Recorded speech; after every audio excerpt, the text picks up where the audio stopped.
A very good morning to everyone. I am extremely grateful that I have been chosen to deliver this prestigious Yuva NOGS Oration 2020. Without any further delay, let me go straight to my oration. I hope all of you enjoy it.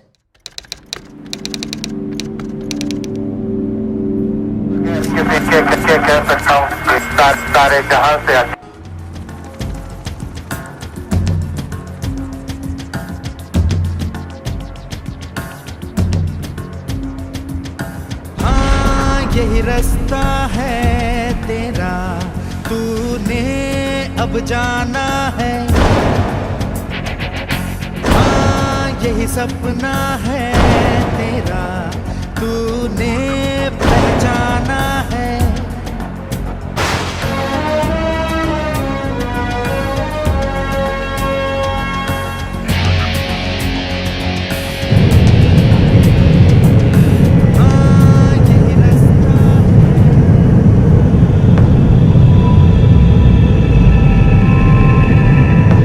Unraveling the learning curve of laparoscopy, a unique perspective. Astronauts and surgeons, any similarities? Well, they have so many qualities in common and yet they are so far apart. As a surgeon, we need the following qualities: 3 C's and 3 P's. Precision, patience and perseverance. Commitment, courage and most importantly, the craziness. A good surgeon knows how to operate.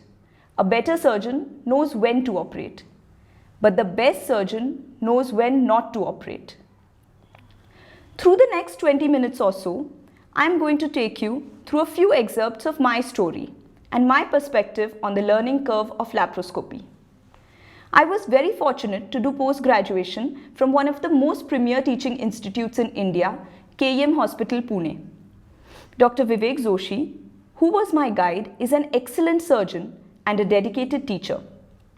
Most of our clinics used to be inside the OT, and he taught us based on his vast surgical experience. He made sure that he instilled within us the confidence that young budding surgeons need.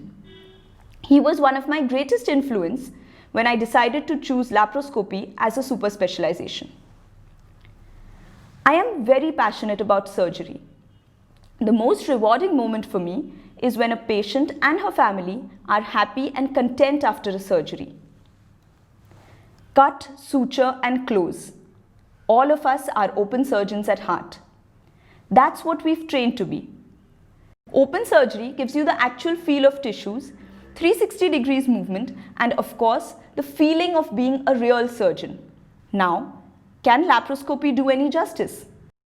Laparoscopy has given us magnification, HD imaging, 3D imaging and now 4K technology, precision of movements and much better accessibility to deeper tissues inside the pelvis. Going on to a bit of the history of laparoscopy, laparoscopy started way back in 1910 in Sweden. In 1981, Kurt Sem did the first laparoscopic appendicectomy. And Harry Reach did the first laparoscopic hysterectomy in 1988 in the US. These are the Wright brothers who introduced the concept of learning curve.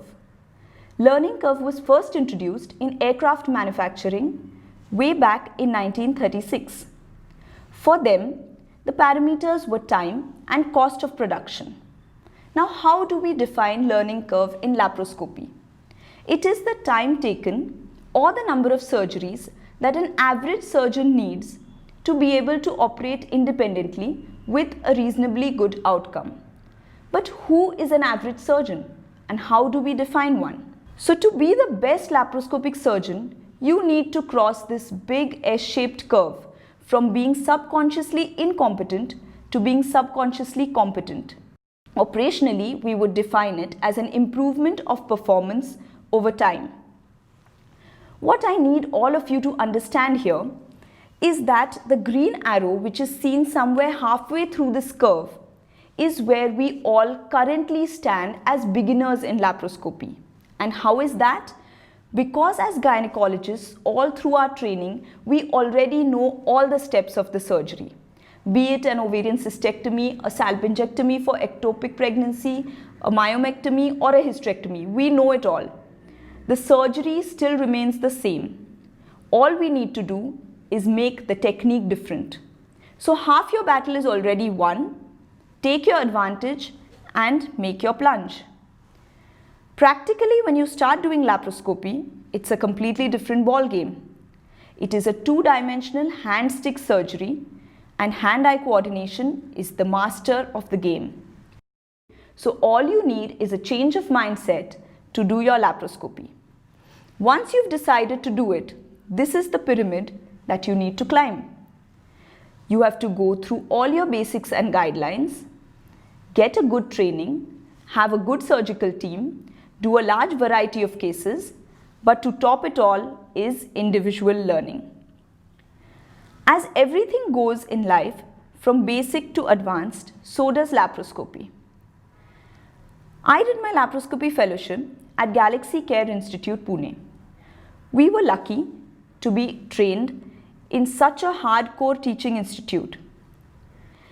At Galaxy, any normal working day would begin at 5 or 6 a.m. and would end at maybe 12, 1. I really wonder if it ever ends.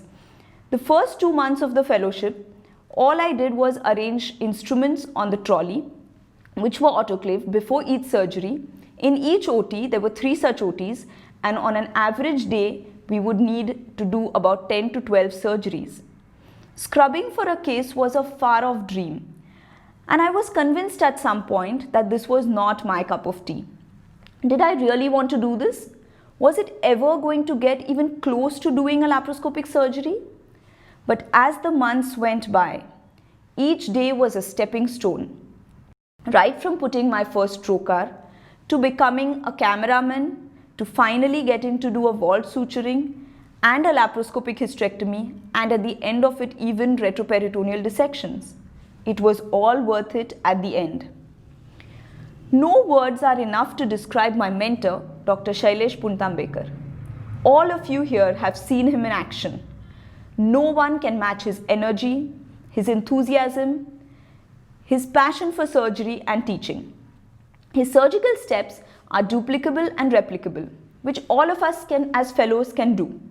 The patient gets the same standardized surgery irrespective of the surgeon. To such an extent that if there is a laparoscopy workshop and an Indian laparoscopic surgeon is operating from the right side of the table, he has to have trained at Galaxy. He is absolutely the god of pelvic anatomy. But above all this, he is an amazing human being. All of us know that the eyes do not see what the mind does not know. So we have to be thorough with our basics. A step-by-step approach to basic laparoscopy. We will highlight basic equipment, instruments needed on the trolley, trocar entry and port positions. The basic equipment needed is an LED monitor, an HD camera, an LED light source in which the intensity is between 40 to 50, and a CO2 insufflator, in which the first figure is the intra-abdominal pressure, which should be between 12 to 14 millimeters of mercury, and the second figure is the flow rate of CO2, which is between 8 to 10 liters per minute. The trolley should have the following instruments: a laparoscope, either 0 degrees or 30 degrees. 0 degrees gives end-on vision. 30 degrees gives a better 360 degrees view, which is preferable for beginners and complicated anatomies. A Verries needle, which helps to create pneumoperitoneum. Trocars and cannula, a 10 mm primary trocar for the camera port and 5 mm accessory trocars. Graspers, a traumatic tooth and Maryland. Scissors, suction cannula, needle holder, a bipolar forceps for cauterization and hemostasis of tissues, and a sealing device which is optional. In conclusion, laparoscopic surgery is all about basics. Advances in laparoscopy can only be mastered if you are thorough with all the troubleshooting that may occur during the surgery. The real challenge for me began when I started operating independently. I realized my golden days of backup are now over. I was on my own and I was solely answerable and responsible for my patients. So I had to do a reasonably good surgery. There were so many times that I felt like giving up. I had to compete with myself and become better with each surgery. And the only way to do it is to build up courage and determination. There is no laparoscopy without a team. A cameraman is an integral part of your surgery. In laparoscopy, if you know how to show the camera well and predict your surgeon's next move, half your surgery is done. So your cameraman, your assistant surgeon, OT technicians, each one, anesthetist, each one plays an important role. The difference between the impossible and the possible lies in a person's determination. Get vocal for local applies so much in our profession. We do so much work in India, we have such large sample sizes, much more than other countries, but we rarely have the time to publish and document. We must publish all our work so that we have future references and guidelines from India. If you do not publish, you perish. I am going to present my own original research work. Our title was Our Experience of Establishing Total Laparoscopic Hysterectomy in Research Restricted Settings. This is due for publication in the Journal of Minimal Invasive Gynecology very soon. The aims and objectives of my study were to highlight the difficulties faced in starting total laparoscopic hysterectomy in resource-restricted settings and how to overcome them. The study was conducted at NKP Salve Institute of Medical Sciences, Nagpur, and private nursing homes less than 15 beds. It was a retrospective study done over a period of 2 years. We included 100 consecutive patients in whom we did total laparoscopic hysterectomy for benign gynecological indications. A written and informed consent was taken about the procedure and conversion to open in each case. This was the ergonomics that I use. I operate from the right side of the patient, the assistant surgeon being on the left side and the cameraman being at the head end of the patient on the left side. These are the port positions which we used. There was a 10 mm camera port, infraumbilical or just supraumbilical, two 5 mm ports on the operating side on the right and one 5 mm port on the assistant side on the left. The patient was in modified Lloyd-Davis position in which the patient is in semi-lithotomy with a bolster at the level of anterior superior iliac spine, which helps to break the pelvis into two parts. The bolster can be made with a simple IV fluid bottle wrapped in a sheet. The anesthesia used was general or a combination of general and regional anesthesia. These were the steps of the surgery. We use myoma screw as a uterine manipulator. There is no vaginal manipulation being done. Most of the cases we used bipolar with scissors. In some cases ultrasonic was used. These were the conval pedicles being cauterized and cut. Then the posterior leaf of broad ligament being opened up to the apex of the uterosacral ligaments. After opening the UV fold from the right to the left, this is the bladder being dissected by remaining below the fat as the fat belongs to the bladder. This is the uterine artery being skeletonized, cauterized and cut. And we do a posterolateral colpotomy at the level of the posterior fornix, which remains the most constant part without any vaginal manipulator. What you can see in this image is a white gauze piece to prevent leakage of CO2. The vault is sutured with intracorporeal suturing using Vicryl number 1. The results of my study were as follows. The mean age group of the patient was 47 years, parity was 2, body mass index 22, and there were 47 patients with previous LSCS or laparotomy. Note the operating time, which was 152 minutes in the first 40 cases, which reduced to 90 minutes in the next 60 cases.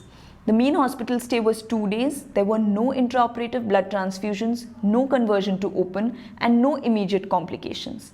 60% of the cases, the diagnosis was fibroid uterus, remaining 20% abnormal uterine bleeding. There were 7 complications in total, 1 bladder injury, 1 DVT, 3 patients had secondary hemorrhage, 2 had port site wound infections. All the complications were managed with timely interventions. So the initial hurdles that we had in our initial cases were lack of good surgical equipment, an untrained team, and anesthetist reluctance for general anesthesia. And how we overcame these hurdles was by upgrading our laparoscopy equipment, forming a good surgical team, and attending workshops and conferences to remain updated on newer surgical techniques. This was an Indian study published in 2015, which was very similar to ours, done in a rural medical college to study the hurdles that they faced in starting laparoscopy. They concluded by saying, start by doing what is necessary, then do what is impossible. Suddenly you are doing the impossible. The conclusions of our study were that there are definite difficulties in starting total laparoscopic hysterectomy in resource-restricted settings. However, these problems can be overcome so as to do a safe laparoscopic hysterectomy and provide benefit to patients in rural population. I cannot end this talk without thanking so many people who have been with me through my journey right from the beginning and will continue to do so. I have learned valuable lessons from each one of them. These were the references that we used in our study. Thank you so much for a patient hearing.